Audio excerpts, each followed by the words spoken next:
En mars, la première sous-gouverneure de la Banque du Canada, Caroline Rogers, a déclaré une urgence de productivité au Canada.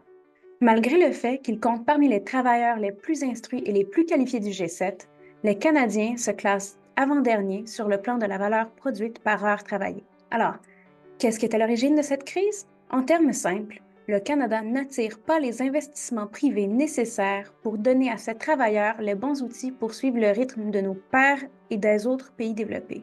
En 2018, l'investissement privé au Canada accusait un retard de près de 10 000 par travailleur par rapport à celui des États-Unis.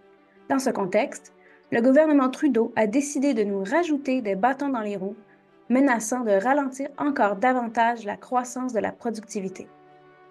Dans le récent budget fédéral, la ministre des Finances Chrystia Freeland a annoncé le plan du gouvernement visant à hausser la facture d'impôt pour les gains de capital pour les Canadiens et Canadiennes.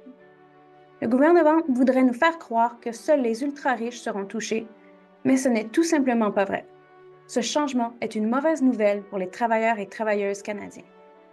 Premièrement, cette hausse d'impôts d'Ottawa touche les investissements même dont nous avons besoin pour suivre le rythme des autres pays du G7. Ça signifie moins d'investissements dans les outils, l'équipement, les machines et les processus innovants qui nous aident à être plus productifs et donc mieux payés.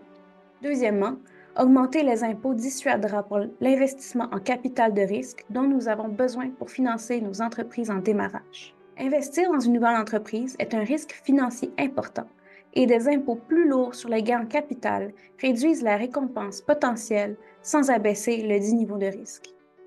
Si nous continuons sur cette voie, nous risquons non seulement de perdre de nouveaux investissements, mais aussi d'assister à un exode considérable des capitaux. Nous avons l'intelligence et nous avons le talent, mais sans investissement suffisant, nous menons une bataille perdue d'avance. Nous avons besoin d'un régime fiscal qui encourage l'investissement, l'innovation et la croissance. Ce changement fait le contraire. Le gouvernement doit inverser la tendance afin d'éviter que les Canadiens n'obtiennent des pires résultats économiques.